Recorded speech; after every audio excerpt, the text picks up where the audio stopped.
like there's lines overlapping and something like we'll figure it out later. We did them in a gig we did in Phoenix the other night, and Nice. it turned out really well, actually. You will struggle to find a better set opener than Understatement. It just hits the ground running. I love playing man. that first. Ready to go, baby. Ready to go. Ready as we can be.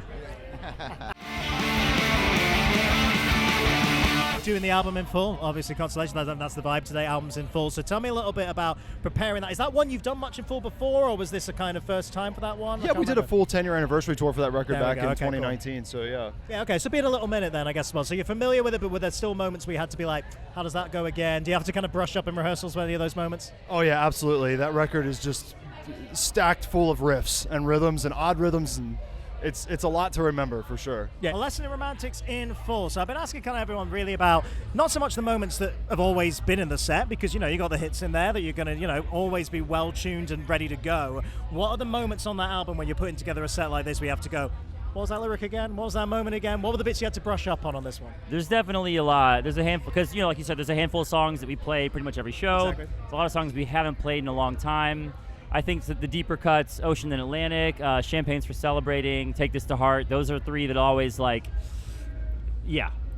today, kind of by mistake, we didn't play one of those, but it turned out working out okay because we didn't have time to. So that's been a thing, I guess, for everybody, trying to squeeze in an album in 40 minutes. So yeah. Instantly doing The Only Chase of Safety in full, which is very, very cool. I know you've done some full album playbacks in the past and stuff, but I've always been asking everybody, there's hits in there that have never left the set. But what are the moments in that album where you have to brush up when you're going to do something like this? What are the moments you need to go? I mean, we did it months ago. Exactly, so you're in a good position. And we did it in the UK in the summer, so we're pretty. You're ready. We're pretty dialed in. Dialed in, ready for it. How was the rehearsal period initially, though? Were there any moments where you had to kind of go, wait, how does that go again?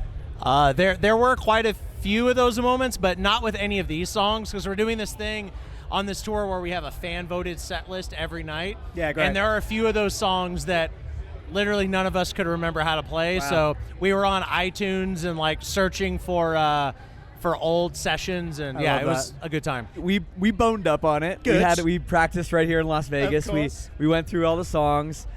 We had to do a little bit of finagling with some of the songs because we didn't have enough time to do the whole record. So we shortened a couple bridges, which was kind of fun actually. Yeah. But we wanted to at least touch on every song. you know? Yeah, of course. But yeah, there's one song in particular, Fist Wrapped in Blood, that we haven't played in a while.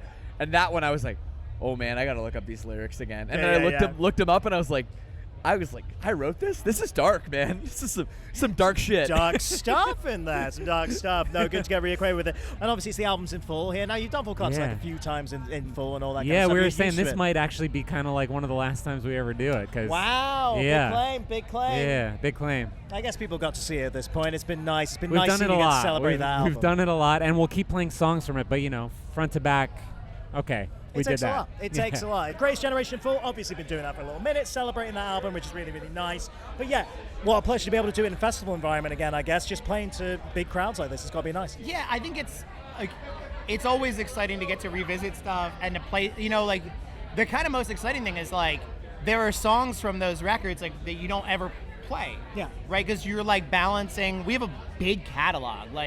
I think there were 108 Wonder Years songs, not counting acoustic versions or covers or anything like that. Yeah. So picking what to play is always tough, and the deep cuts from records get on the chopping block. Right. And so this is the opportunity, right? This is where we get to play those songs that never get to see the light of day. Sure. And you're playing the album in full. So it's In Love and Death in full. I guess I've been kind of finding out from people, there's hits on there, there's songs that will never have left the set list from that album. But what are the moments where you had to kind of brush up a little bit? What are the moments you had to look back and go, oh wait, what's that lyric? What's that moment there? Yeah, there's about 5 songs on there that we really never play, so we've been jamming quite a bit. Nice, yeah. All clicking together though, all happy, all ready to go? Ready to go, baby. Ready to go. Ready as we can be. But what were the moments you did actually need to brush up on? Were there any moments where you had to go wait, how does that lyric go again? What's going on here? Half the album. Okay, fair enough. There we go. Yeah, it is half the album. There was a few tracks. There's 3-ish that don't get played as much. I'll be real with you. The majority of the reason is because it's really hard for me personally to sing them. Right, fair enough. So the approach was to go in this time and try to solve some of those problem areas. I asked some of the guys to help me out with a vocal here, a vocal there, so I can breathe, you know. Oh, of course. When we were putting that record together, it sounded like a good idea to write verses like rap style, where like everything just butts up together and like there's lines overlapping and stuff. I'm like, we'll figure it out later. That works sometimes, but for a few of them it did not. So we tried to figure some of that out, and you'll have to let us know how it goes. I'm sure it's going to go very well. It's going to be great, man. It's going to be really, really cool. This wasn't one of the ones you've done as a full playback yet, is it? No. Yeah. No. Interesting. You know, it's like we have so many songs now that I think when we're making our set list for a normal show, it's like in trying to think about the pacing for it, you can only really get away with so many mellow songs. You know, otherwise it just sort of feels like too down. Like we like to structure our sets a certain way so it feels a certain way, and it's just like maybe songs like Cautioners or My Sundown. Those ones don't. It's been trickier to make those into our set list because with the other slow songs we want to play, it makes the set feel too slow. Yeah. You So, want to bounce out well. Yeah, so those ones we probably played out the least. But we did them in a gig we did in Phoenix the other night, and Nice. it turned out really well, actually. Yeah, very cool. And of course, some of those older songs you maybe not played in a little minute. So finally getting them out there and getting them ready. How was that? How was all that situation? It's pretty good. It's cool. I mean, that's probably the best we've ever played them. We had like 4 rehearsal days just for the Gravity stuff. We've been rehearsing for 10 plus years to do this one. Well, no, actually not. Almost 10 years to do this one. Waiting that full decade to make it go, make it go.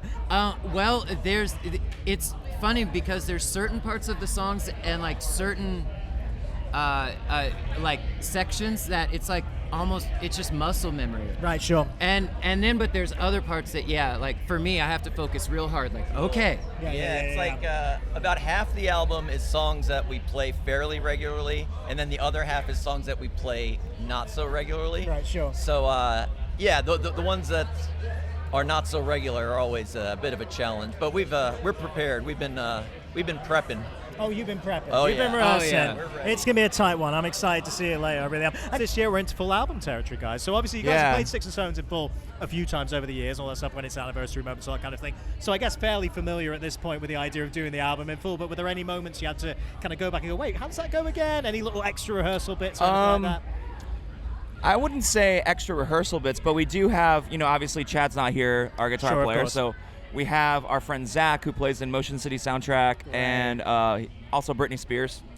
And I did not know that. There we go. That's cool. So he, this is his first time with us, this part of tour and everything. So he had to learn a bunch of songs. So we were going through it for him mostly, but all of us were like good. And Dan, Dan's been playing with us from forever. So he knows it like back of his hand. The only really interesting thing is that we're actually currently on a Catalyst 20-year anniversary tour. So yesterday in Soundcheck, it's like we soundcheck pretty much all of Sticks and Stones, but then later that night we play Catalyst. So it's like we're just playing tons of stuff right now, and that's the only thing is probably not getting confused over if you're playing My Friends Over You last versus today we're gonna play it second because the second one, and maybe transitions or things like that. So I mean, to be honest, I love the fact that we love you guys, but you will struggle to find a better set opener than Understatement. It just hits the ground running. I love playing man. that first. Oh my god, it's gonna work so well. It's gonna get everyone going straight away. Oh, it was definitely some of the deep cuts, right? Complexes on the back end. We had Say Please. Bathwater. They're songs that we didn't play a lot of. They weren't the singles, or they are sort of fan favorites, but they are the deep cuts, so they got their moment to shine again. Yeah. But there's less muscle memory for those songs, so we had to put the extra love in. Any moments you remember struggling? Cam's been crushing it. Cam and Jake have been crushing it both on their guitar and bass, and they won't even talk. Shouting out your boys. Be your own biggest fans. I love it. Albums in full this year as well, which is exciting. No pads, no helmets in there.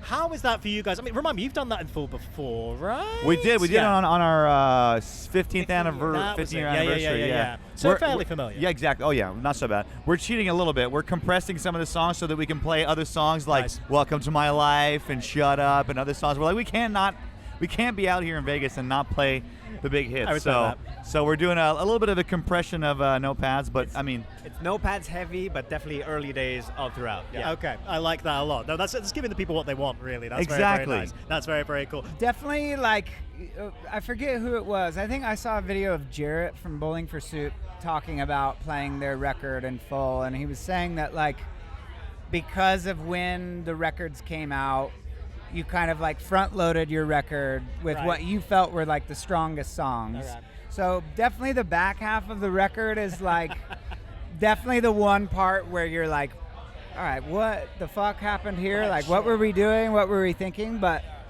we kind of cheated a little bit too and got a couple practice runs in. We were just over in Singapore and the Philippines, and so we were able to kind of run it through and see what needed to be tuned up a little bit. I think we're ready. Yeah, no, we're That's ready. a good place to be. You're going to be great. Yeah.